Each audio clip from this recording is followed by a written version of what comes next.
لله السلام عليكم. الحمد لله الذي جعلنا من المسلمين. الصلاة والسلام على رسولنا محمد وعلى آله وصحبه أجمعين. أشهد أن لا إله إلا الله وأشهد أن محمدا عبده ورسوله.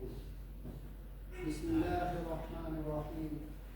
إنا أعطيناك الكوثر فصل لربك وانحر إن شانئك هو الأبتر. صدق الله العظيم. Të gjitha falënderimet i takojnë Allahut, Zotit të gjithësisë. Paqe dhe bekim për profetin tonë Muhammedin alayhi salam, mbi familjen e tij të nderuar dhe me gjithë ata që ndjekun më pas. Dëshmoj dhe vërtetoj se Allahu është një dhe i vetëm. Dëshmoj dhe vërtetoj se Muhammedi alayhi salam është robi i tij dhe i dërguar i tij.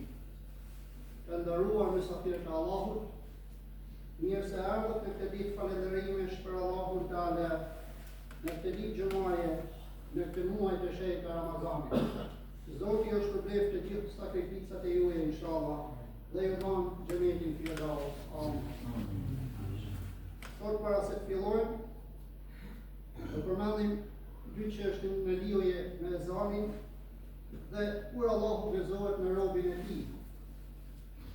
Imam Ahmeti Allahu më mëshiroft ka thënë: ezani është më i dashur për sa i takon pririsit të imamit, i cili pra vetëm prit ata besimtarë që vinë nga pas.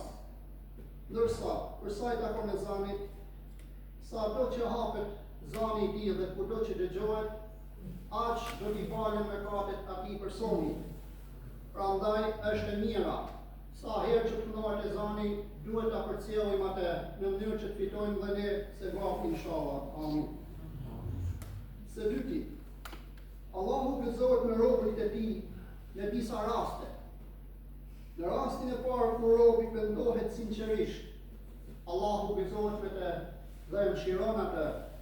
Së dyti, në natën e Kadrit dhe në muajin e shenjtë, pra në muajin e Ramazanit me të cilën po e përjetojmë, përsëri Allahu gëzohet me robërit e tij dhe ai pra i jep mëshirë dhe paqe të gjithë atyre që agjerojnë të muajin të shenjtë. Gjithashtu Allahu gëzohet me robën e tij kur një person pa e falë vëllain e tij në besim.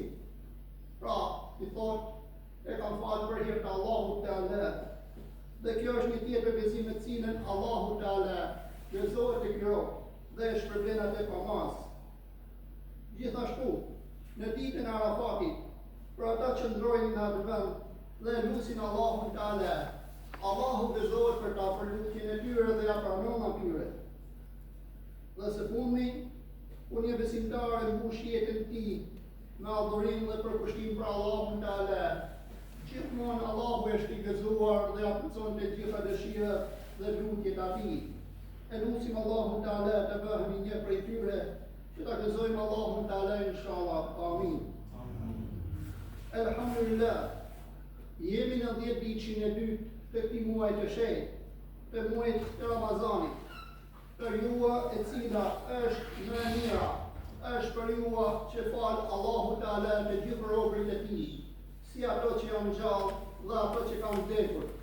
Për çdo natë, Allahu Teala zgjell robërit e tij, ato pra që kanë ndërzuar shpirtin Allahut dhe i fal, duke i nxjerrë nga zjarri i xhenemit dhe duke i shpjerë në xhenet.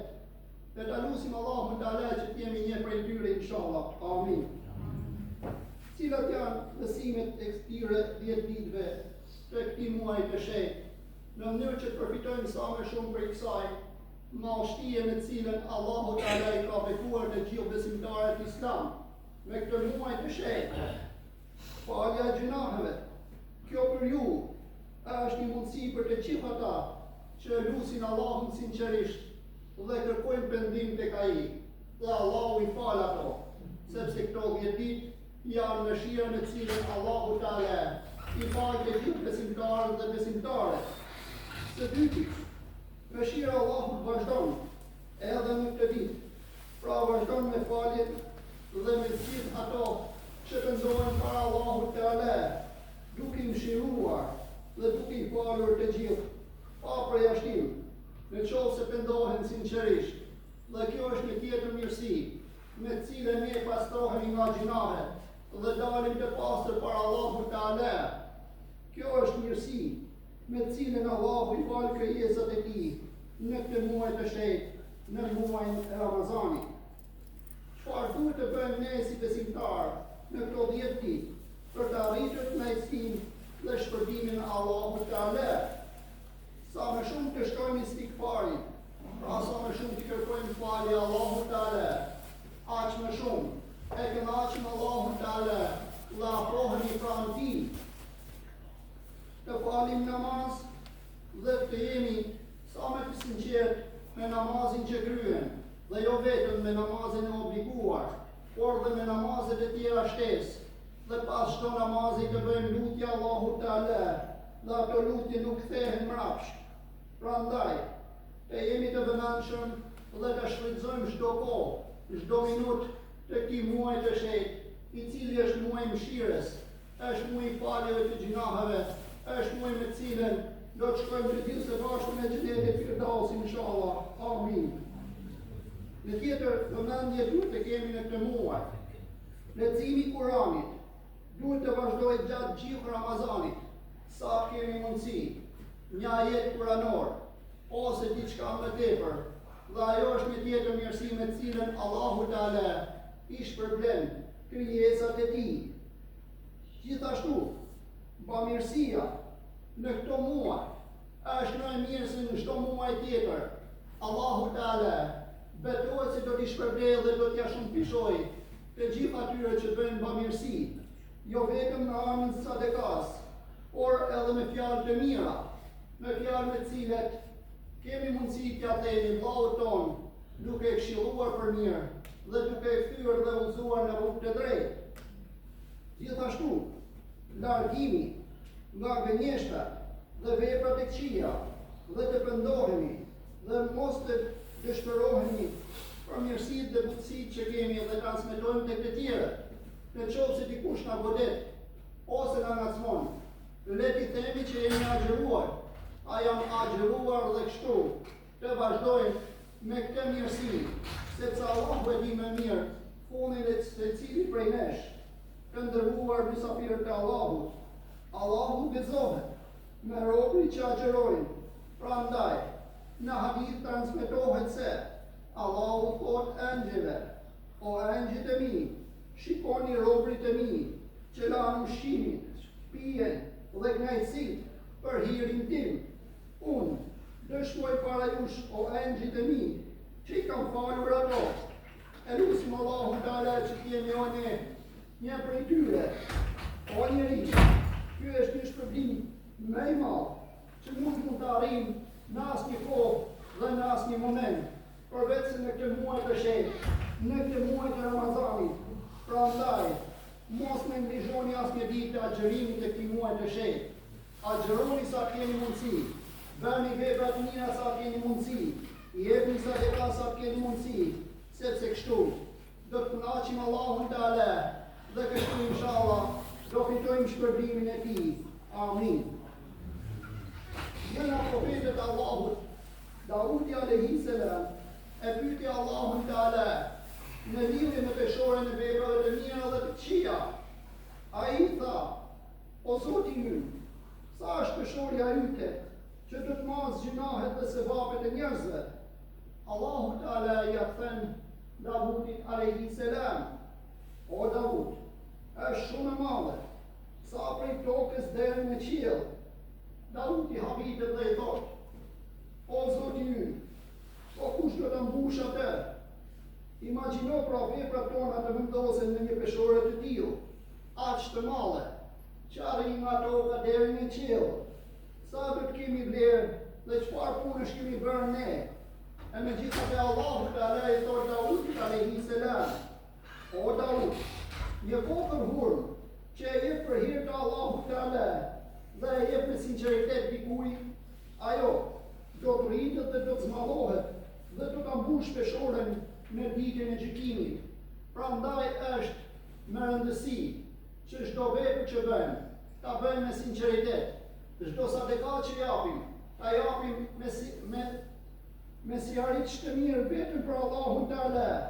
Dhe çdo fjalë që themi, ta themi me bindje të plotë dhe me udhëzim të drejtë, vetëm për Allahun Teala.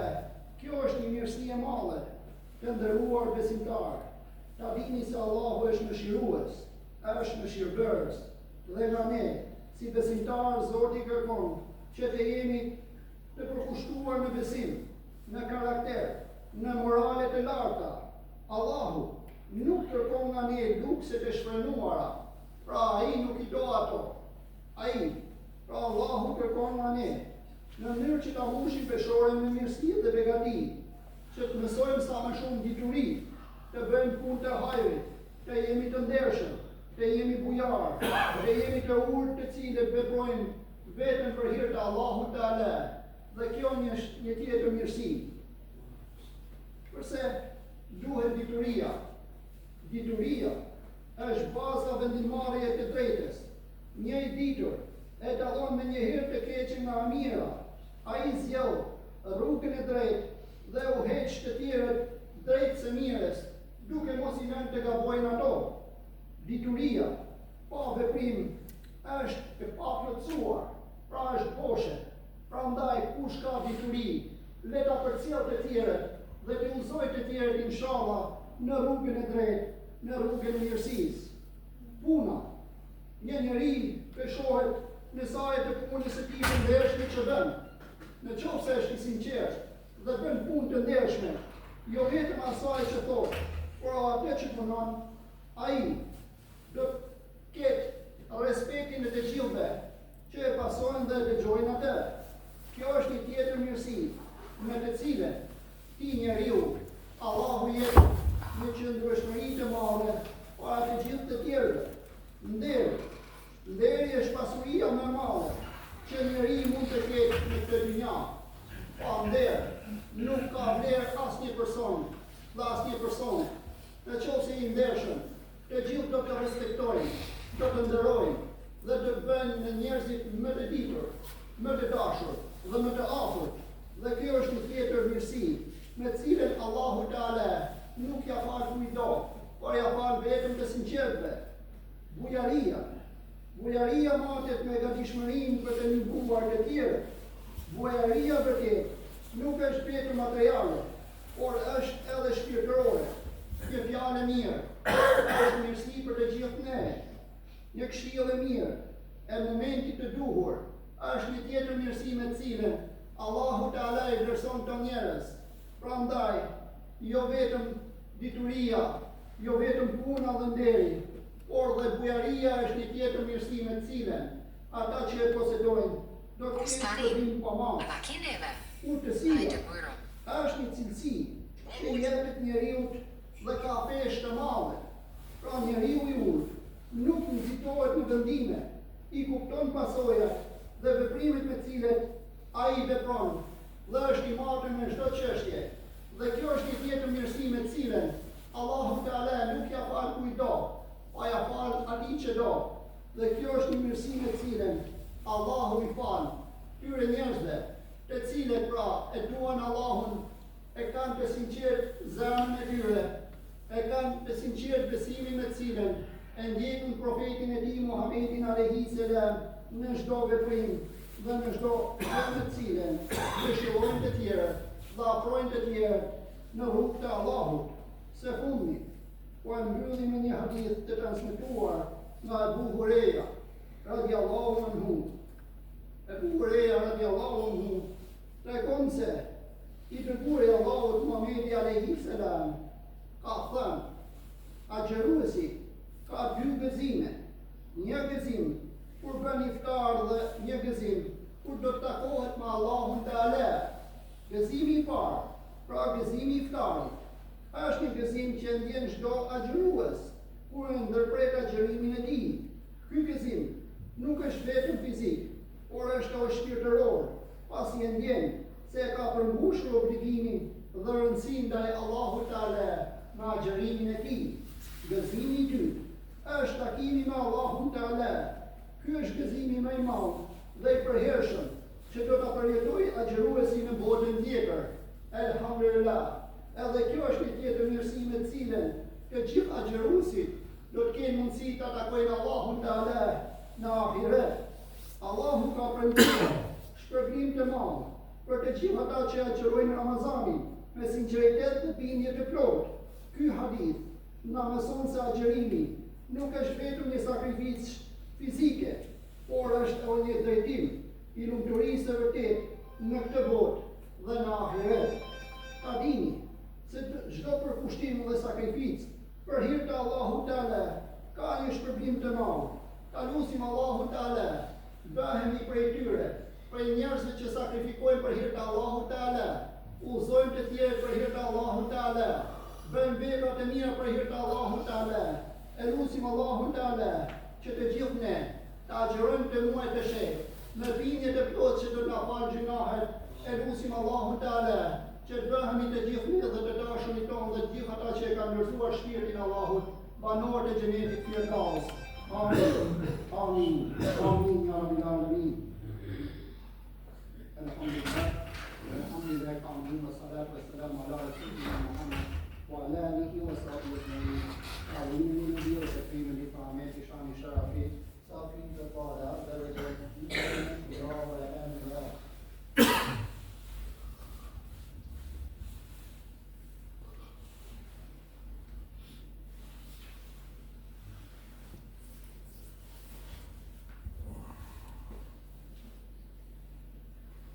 إن الله وملائكته يصلون على النبي اللهم صل على سيدنا محمد وعلى آله محمد كما صليت على إبراهيم وعلى آله إبراهيم إنك حميد مجيد يا أيها الذين آمنوا صلوا عليه وسلموا تسليما الذي صلوات البروفيت محمد عليه السلام.